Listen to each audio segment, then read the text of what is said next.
भोजन का हमारे ध्यान पर गहरा प्रभाव पड़ता है। तो एक साधक के लिए बहुत ज़रूरी है कि वो क्या खा रहा है, कब खा रहा है और कितना खा रहा है। आवश्यक खा रहा है कि अनावश्यक खा रहा है। बहुत ज़रूरी है इस बात की परख होना। हुँ। लेकिन भोजन से मेरा अर्थ सिर्फ़ वो नहीं है जो आप पेट भरने के लिए करते हैं। वो एक प्रकार का भोजन है। वो आपका शारीरिक भोजन है, जिससे आपके शरीर का विकास होता है। हुँ? आपके शरीर का कारक है वो भोजन।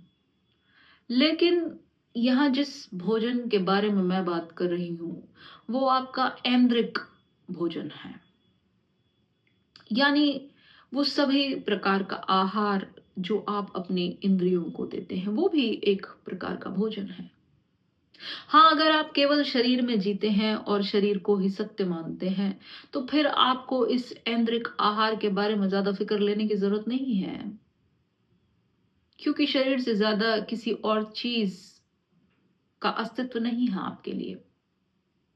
लेकिन जिन लोगों का भीतर की तरफ रुझान है, चेतना की तरफ रुझान है, आत्मा की तरफ रुझान है, साक्षित्व को जानना चाहते हैं, उनको इस ऐंद्रिक भोजन के बारे में पता होना चाहिए। क्या मतलब है इस बात का? मतलब वैसा ही है जैसा हम पेट को भोजन कराते हैं। भूख लगती है तो खाना देते हैं ना उसे। ठीक वैसे ही जो हमारी आँख देखें, जो दृश्य हमारी आँख देखती हैं, जैसे देखती हैं, हुँ, वो हमारी आँखों का भोजन। जो कुछ हमारे कान सुनते हैं, वो हमारे कानों का भोजन। जो जीभ चखती है, वो जीभ का भोजन। हाथ जो स्पर्श करें, वो हाथों का भोजन। हर इंद्रिय का अपना ऐसे अलग-अलग भोजन है। लेकिन पेट का भोजन तो फिर भी हम पेट भरने के बाद बंद कर देते हैं। कई लोग नहीं कर पाते। अब देखिए, जब आप पेट में ऊल-जुलूल खाना डाले जाते हैं, आपकी भूख भी समाप्त हो गई, फिर भी बस आदतवश आप खाते जाते हैं, तो क्या होता है? वो खाना आप पचा नहीं पाते। और क्या होता है उससे? आप कॉन्स्टिपेशन का शिकार हो जाते हैं। और क्या होगा उससे? आपका शरीर फूलता जाएगा। और क्या होगा?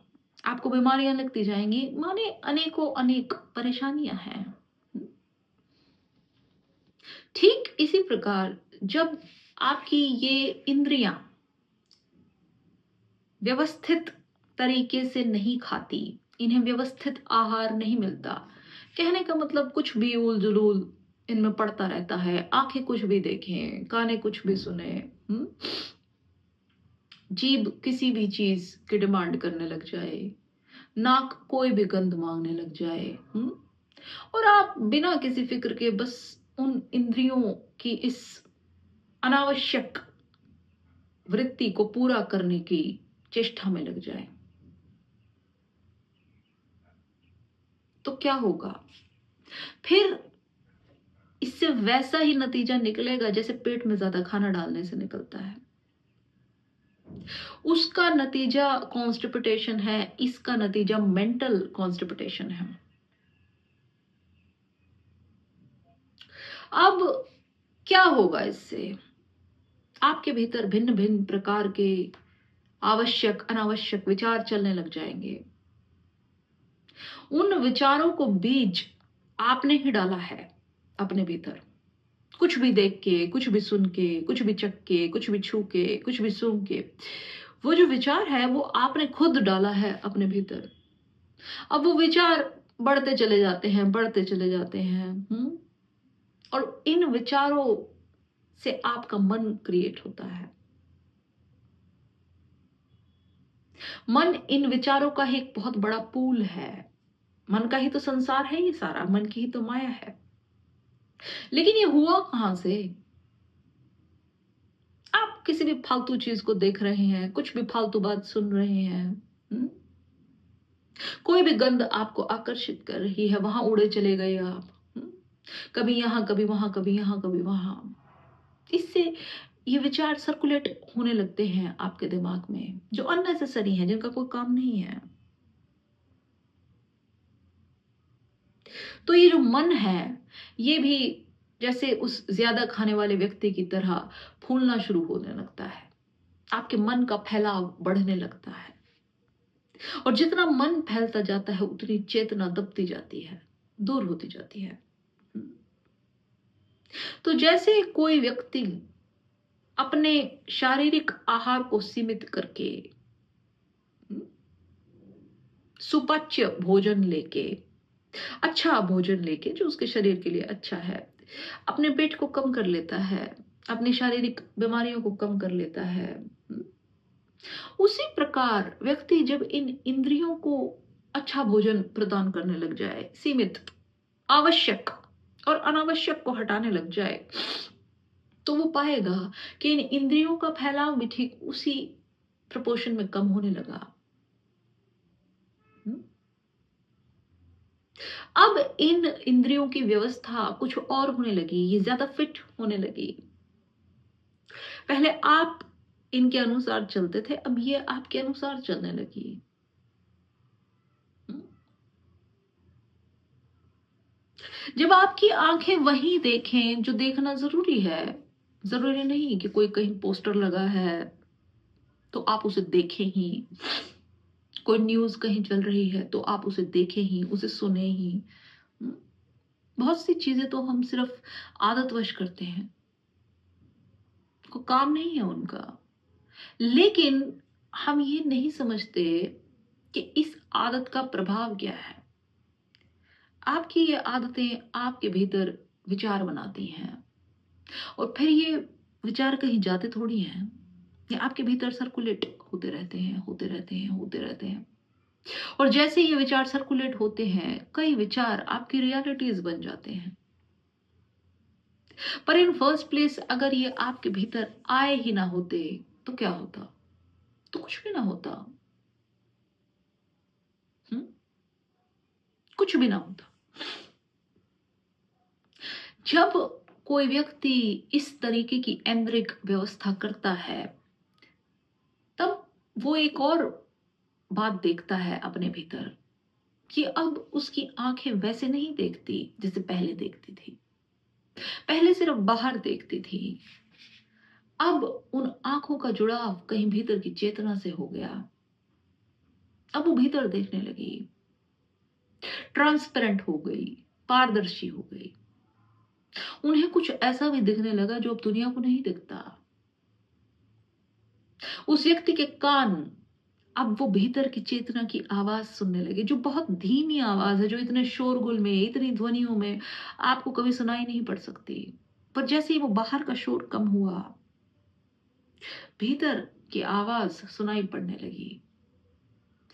बाहर की गंधों का रस समाप्त हुआ, तो अंदर की महक आने लगी। जीभ में कहीं भीतर से रस आने लगा। स्पर्श में कुछ बदलाव आ गया, कुछ अलग हो गया। हुँ? ऐसा व्यक्ति जब किसी को छुएगा, तो उस स्पर्श में कभी वासना नहीं होगी, पर बहुत बहुत गहराई होगी, बहुत गहराई होगी। ऐसा लगेगा कहीं उसने आपके भीतर आत्मा को ही छू लिया, क्योंकि बीच में से वासना समाप्त हो गई। जब किसी व्यक्ति के भीतर वासना होगी, वो आपको छुएगा, तो आपको ऐसा महसूस होगा कि वो आपकी त्वचा को छू रहा है। लेकिन वहीं ये दूसरा व्यक्ति, जिसका स्पर्श अब कहीं भीतर तक पहुंचता है, उसके स्पर्श में कोई वासना नहीं होगी। वो कहीं आपको भीतर के तल पर छू देगा। उसका स्पर्श बिल्कुल नैसर्गिक होगा। आप तुरंत भाप जाएंगे। एक अलग प्रेम होगा उस स्पर्श में। बिल्कुल अलग प्रेम, सेल्फलेस। एक बात हमें और समझनी चाहिए कि आखिर हम अपने भीतर ये जो विचार हैं, ये जो अनावश्यक ऐंद्रिक भोजन है या किसी भी प्रकार का भोजन, as a matter of fact हम डालते ही क्यों हैं अपने भीतर? जब इन चीजों से इतनी परेशानी क्रिएट होती है तो हम ऐसा करते क्यों हैं? कारण ये है कि हमारा जो वास्तविक अस्तित्व है, नैसर्गिक जिसको बोलते हैं, वो शून्य है, बिल्कुल शून्य। और इस शून्य के सन्नाटे से, इस खालीपन से हमें भय लगता है, हमें डर लगता है। इसलिए हम इसे किसी न किसी चीज से भरना चाहते हैं। कुछ भी, विचार, खाना, हमारी आसपास की इकट्ठी की हुई वस्तुएं, अहंकार, कुछ भी हम भरना चाहते हैं इस मेरे से। ये मेरा, वो मेरा, फलाना ढमकाना, कुछ भी जो भी हमने क्रिएट किया है, इससे हम इसको भरना चाहते हैं। ये अहंकार पुष्ट होता रहता है, इससे एक झूठा बबल क्रिएट होता रहता है। इसका कोई अर्थ नहीं है, लेकिन हम ये भूल जाते हैं कि ये जो अस्तित्व है, ये एक अतल खाई है। ये कभी भर ही नहीं सकता। ये इसका स्वरूप ही नहीं है कि ये भरे। ये खाली ही रहेगा, इसमें कितना भी भरो, इसलिए कभी भरता नहीं। आप केवल एक चीज से दूसरी चीज पे इसलिए उछलते हैं क्योंकि आप उस चीज को कर करके बोर हो जाते हैं, लेकिन उसका प्रभाव भीतर कुछ नहीं पड़ता। हम्म? आप देखिए ना, अपने आप से पूछिए, इतना भरने की आपने कोशिश की, पर उससे कुछ हुआ क्या? कोई तो नतीजा निकलना चाहिए, कुछ नतीजा तो नहीं निकला उससे। कैसे निकल सकता है? क्योंकि जिसे आप भरने की कोशिश कर रहे हैं वो कभी भर सकता नहीं, और जिससे आप भरने की कोशिश कर रहे हैं वो मिथ्या है, वो झूठ है। तो भरेगा क्या? नहीं भर सकता। आप इस चीज को अपना लें कि ऐसा नहीं हो सकता, और इस भय को छोड़ दें। जिस दिन व्यक्ति अपनी आंखें इस सत्य के प्रति खोलता है, उसका जीवन बदल जाता है, उसकी लाइफ पूरी रोटेट हो जाती है। उसे इस समझ में आ जाता है कि जिस दौड़ में वो लगा हुआ है उसमें जीता नहीं जा सकता, और जीतने का तरीका सिर्फ एक ही है कि वो स्वयं वो ऊर्जा ही हो जाए जो दौड़ रही है।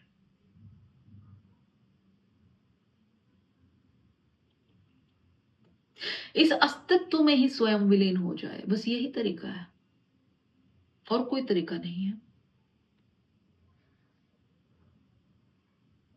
व्यक्ति अपने आप को किसी तरीके से पूर्ण करना चाहता है कि मैं पूरा हो जाऊं, पूरा हो जाऊं। उसके अंदर ये बहुत गहन भाव है खालीपन का, जो ठीक भी है। लेकिन यहां पर समझना चाहिए कि ये शून्यता ही पूर्णता है।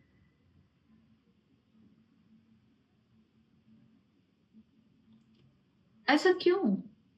क्योंकि पूर्ण में से तो आप कुछ निकाल भी पाएंगे तो वो अपूर्ण हो जाएगा। आप शून्य में से क्या निकालेंगे? शून्य में से कुछ भी निकालिए, वो पूर्ण ही रहेगा।